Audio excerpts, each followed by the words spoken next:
Okay, देखिएगा बेटा, आज हम लोग स्टार्ट करते हैं microbes in production of biogas. कि माइक्रोब्स जो हैं बायोगैस के प्रोडक्शन के अंदर क्या काम में आते हैं।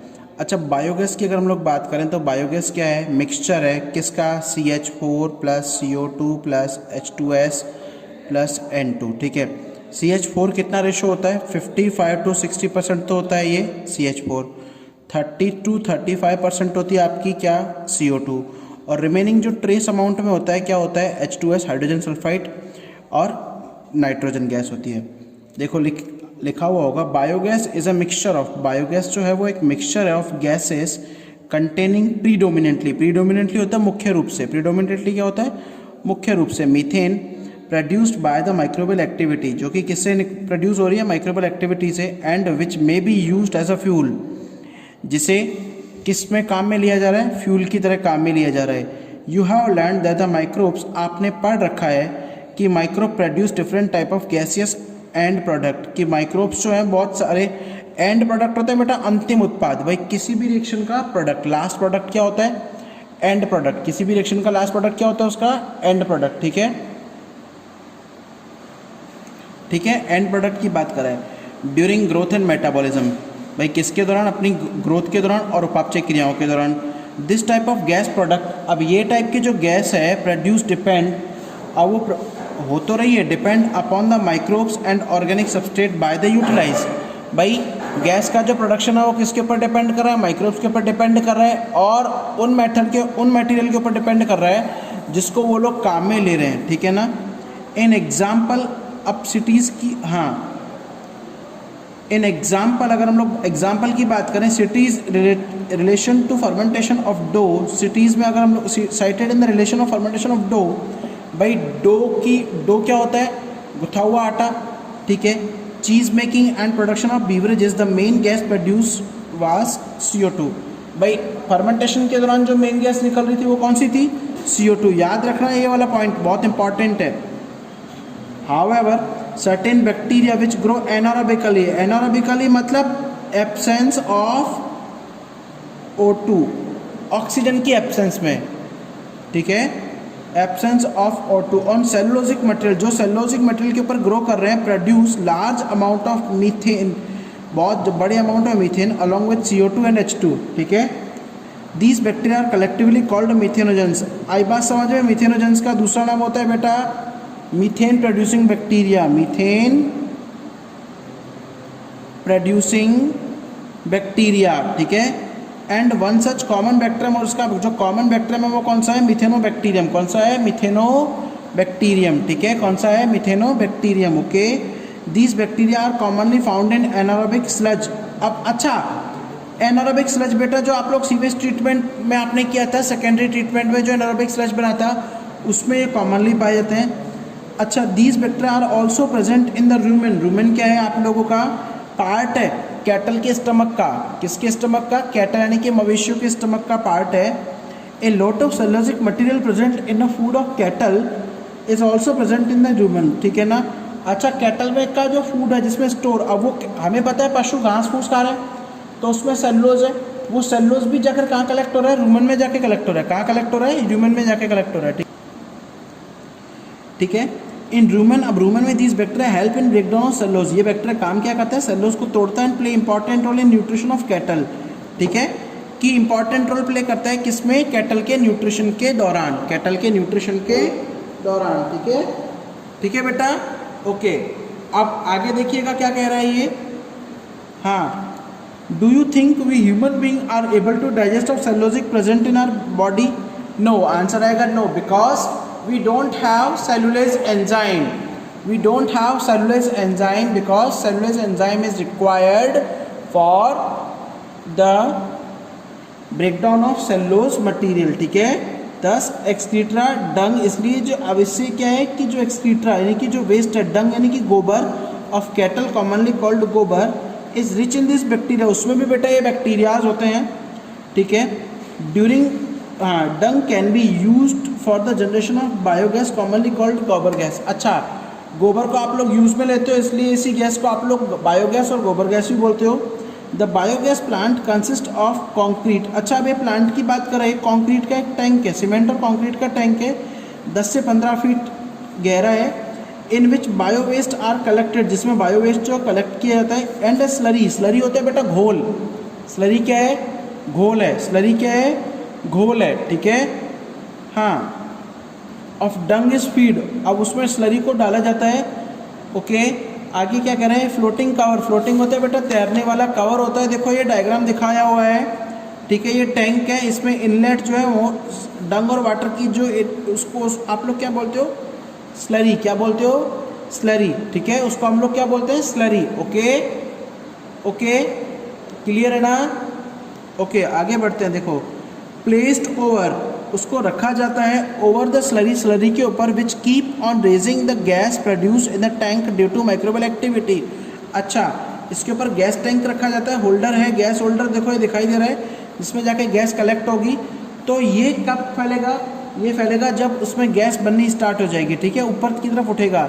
The biogas plant has an outlet, इसमें एक आउटलेट होता है, which connected to the pipe supply of biogas near by the houses. अच्छा, ये आउटलेट से बेटा पाइप सप्लाई निकलती है, जो क्या करती है, गैस को नियर बाय हाउसेस वगैरह में, यानी कि घरों में ले जाती हैं। क्लियर है, क्लियर है। अच्छा, द स्पेंट स्लरी, स्पेंट मतलब जो काम में आ चुकी, is removed through another outlet and may be used as a fertilizer. अच्छा, वो दूसरा आउटलेट, ये आउटलेट है, यहाँ से निकल रही है और किस तरह के काम में आ रही है, फर्टिलाइजर के काम में आती है, ठीक है, क्लियर है। For a variety of purpose, हाँ, cattle dung available in the large quantities in the rural areas, the cattle are use for a variety of purpose. भाई ये क्या कह रहा है कि गाय का गोबर, पशुओं का गोबर काम में आ रहा है, और पशु जो है बहुत बड़े पैमाने के ऊपर हमारे यहाँ पर काम में लिए जा रहे हैं, दूध वगैरह के लिए, ठीक है ना। द बायोगैस दस प्रोड्यूस्ड इज यूज्ड फॉर, अच्छा, बायोगैस का यूज़ क्या रहा है, देखो, कुकिंग के लिए, लाइटनिंग के लिए, ठीक है। अब ये क्या कह रहा है, the picture of biogas plant shown in the figure number 10.8, the technology of biogas production was develop in India. ये इंपॉर्टेंट है, कई बार क्वेश्चन आया हुआ है कि इंडिया में किसने डेवलप की थी, ड्यू टू एफर्ट ऑफ, किसके प्रयासों से, IARI, जिसका, और KVIC, khadi and village industrial commissions जो होते हैं, यानी कि खादी और ग्रामोद्योग जो विभाग है, ठीक है, उसके दौरान, उसके प्रयासों से और आप लोगों के इसके प्रयासों से, किसके, इन दोनों, मतलब ये आप लोगों का जो क्या है, IARI है, इनके प्रयासों से क्या हुआ, इनके प्रयासों से नॉर्मली बायोगैस प्रोडक्ट जो प्लांट है उनको बनाया गया, ठीक है, ओके, क्लियर है। अब आता है नेक्स्ट टॉपिक बेटा, microbes in bio control agent. Bio control बेटा ये दो शब्दों से मिलकर बना हुआ है, बायो और कंट्रोल। नॉर्मली इसमें हम लोग क्या पढ़ेंगे, टॉपिक का मैं आपको एक आइडेंटिफिकेशन दे रहा हूँ कि इस टॉपिक के अंदर आप पढ़ेंगे क्या। टॉपिक के अंदर जनरली हम लोगों को पढ़ना है, ओके। अब देखो, इस टॉपिक के अंदर आपको क्या पढ़ना है, ये वर्ड दो शब्दों से, बायो, बायो मतलब होता है लिविंग, और कंट्रोल मतलब भाई हमें पता है कि पौधों को, फसलों को इंसेक्ट और पेस्ट जो है वो बहुत ज़्यादा मात्रा में नुकसान पहुंचा रहे हैं, ठीक है। तो हम क्या करें कि ऐसा मेथड यूज़ करें जिसमें क्या है कि आप लिविंग बीइंग का, यानी कि कुछ अदर लिविंग बीइंग का यूज़ करके आप लोग क्या कर रहे हो, इंसेक्ट को रिमूव कर रहे हो, ठीक है। तो सुनिएगा, the bio control refer to use the biological method for the controlling plant disease and pest. आई बात समझ में कि भाई इसमें बायोलॉजिकल मेथड का यूज़ कर रहे हैं आप लोग पौधों को बीमारियों से बचाने के लिए। In modern society these problems have been tackled increasing by use of chemical. अच्छा, मॉडर्न सोसाइटी में ये प्रॉब्लम को टैकल में सॉल्व किया जाता है केमिकल का यूज़ करके, जैसे इंसेक्टिसाइड्स और पेस्टिसाइड्स वगैरह। दीज केमिकल्स आर टॉक्सिक, ये केमिकल्स क्या टॉक्सिक सब्सटेंस है, एंड एक्सट्रीमली हार्मफुल। भाई टॉक्सिक या जहरीले होते हैं और बहुत हार्मफुल होते हैं for human being and animal alike, और एनिमल्स के लिए, and have been polluting our environment, और हमारे एनवायरनमेंट का पॉल्यूशन करते हैं, सॉइल और ग्राउंड वाटर वगैरह को पॉल्यूट करते हैं, हमें पता ही है, ठीक है। फ्रूट और वेजिटेबल और क्रॉप प्लांट्स, अच्छा, इनके थ्रू हमारी बॉडी में जरा तरह तरह की बीमारियां भी फैला रहे हैं, क्लियर है। Our soil is also polluted through the use of weedicides, weedicide में जो वीड्स को रिमूव करने के काम में आ रहा है। तो biological control of pest and disease, ठीक है, ये तो प्रॉब्लम थी ऊपर। अब इसका सोल्यूशन इस नीचे के पैराग्राफ में दिया हुआ है, क्या कह रही है, biological control of pest and disease, pest और डिजीज की बात कर रहे हैं। एग्रीकल्चर में there is a method of controlling pest that realize the natural predation, predation तो शिकार करना, खत्म करना, खात्मा करना, ठीक है। रादर देन इंट्रोड्यूसिंग केमिकल, भाई आप लोग क्या कर रहे हो कि नेचुरली उनको खत्म कर रहे हो केमिकल्स का यूज़ किए बिना। एक की belief for the organic farmer, अब ऑर्गेनिक फार्मर की बात करें, that biodiversity further health the more variety of the landscape as the more sustainable is it. The organic farmer therefore work to create a system where insect that has sometime called pest not eradicated. अभी क्या कह रहे हैं organic farming के अंदर हम लोग क्या करते हैं कि इंसेक्ट को पूरा पहले ये कह रहे हैं इंसेक्ट को आप लोग खत्म नहीं कर रहे, हम लोग उनका एक लेवल मेंटेन करके रख रहे हैं। कैसे भाई? But instead are kept at a manageable level. हम लोग क्या करें कि इसके अलावा उनको एक मैनेजेबल लेवल के ऊपर रख रहे हैं by complex system of check and balance with in the living and vibrant ecosystem. भाई हमें इकोसिस्टम को भी चलाना है और इंसेक्ट उसका मेजर पार्ट है इकोसिस्टम का, ठीक है। Contrary to the conventional farming practice, भाई कन्वेंशनल फार्मिंग प्रैक्टिस के अंदर often use the chemical method to kill both useful and harmful life forms indiscriminately.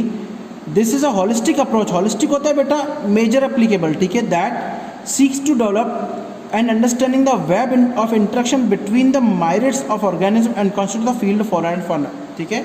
ये क्या कह रहे हैं कि अब इसमें मेजर अप्रोच काम में ली जा रही है, यूज में ली जा रही है, जिससे क्या है कि आप लोग इंसेक्ट को खत्म भी नहीं कर सकते और उनको एक लेवल में लाकर स्टॉप कर सकते हो, ठीक है।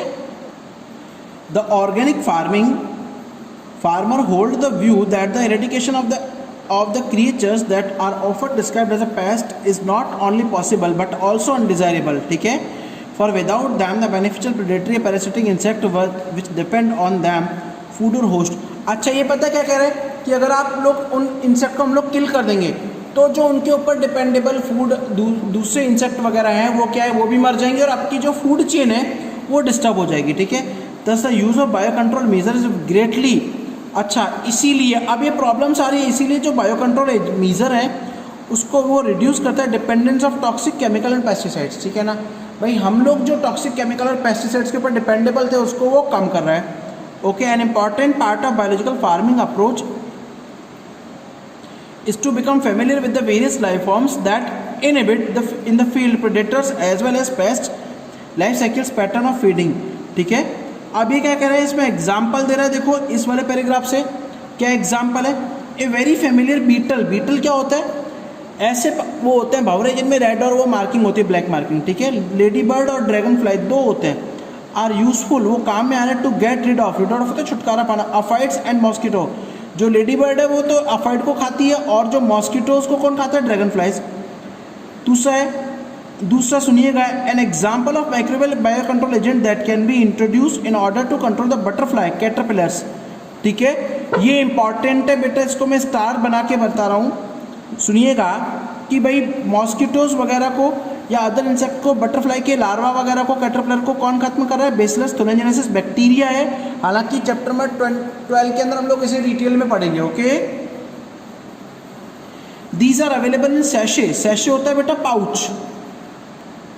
पाउच, ठीक है, पैकेट में होता है, ठीक है, मार्केट में एज अ ड्राइड स्पोर।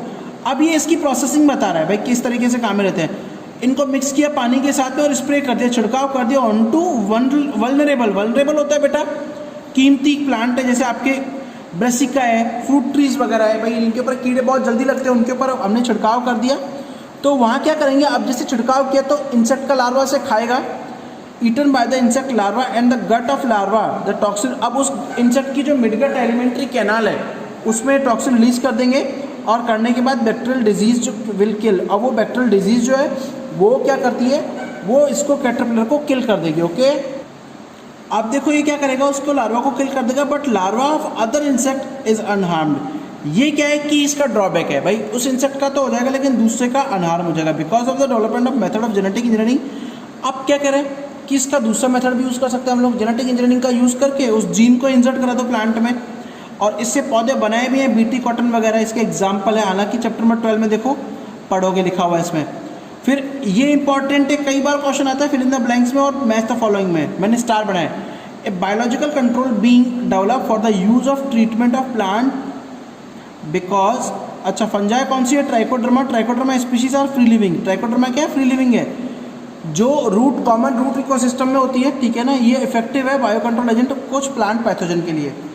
फिर लास्ट आता है इसका बैक्यूलोवायरस, ये भी इंपॉर्टेंट है बैक्यूलोवायरस भी, ठीक है, are the pathogen that attack the insect, जो कि इंसेक्ट के ऊपर अटैक करता है, अदर ऑर्थोपोड्स, दूसरे ऑर्थोपोड्स के अंदर। The majority of baculovirus used as a biological control agent.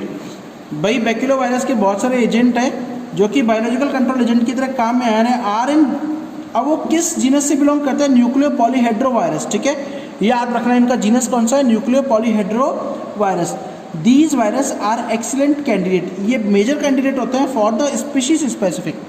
भाई ये एक अपने टारगेट के लिए स्पेसिफिक होते हैं। Okay, narrow spectrum insecticidal applications, इनकी जो इंसेक्टिसाइडल एप्लीकेशंस है बहुत छोटी हैं। They have been shown no negative impact on plant, ये इसका बेटा मेन एडवांटेज है कि ये प्लांट और मैमल्स और दूसरे एनिमल्स के ऊपर कोई भी नेगेटिव इम्पैक्ट शो नहीं करते। ओके, और इवन नॉन टारगेट इंसेक्ट, और वो अपने नॉन टारगेट इंसेक्ट के ऊपर भी इम्पैक्ट शो नहीं करते हैं। ठीक है, this is specially desirable when the beneficial insect are being conserved to aid the overall integrated pest. अच्छा, ये इंटीग्रेटेड पेस्ट मैनेजमेंट प्रोग्राम में भी यूज हो रहे हैं और इकोलॉजिकल सेंसिटिव एरिया में भी ये काम में आते हैं। ठीक है, तो आज हमने क्या पढ़ा? सीवेज ट्रीटमेंट पढ़ा और इसका क्या पढ़ा आप लोगों ने? Bio control agent. ठीक है, नेक्स्ट बायो फर्टिलाइजर आप लोग नेक्स्ट लेक्चर में पढ़ेंगे। ठीक है।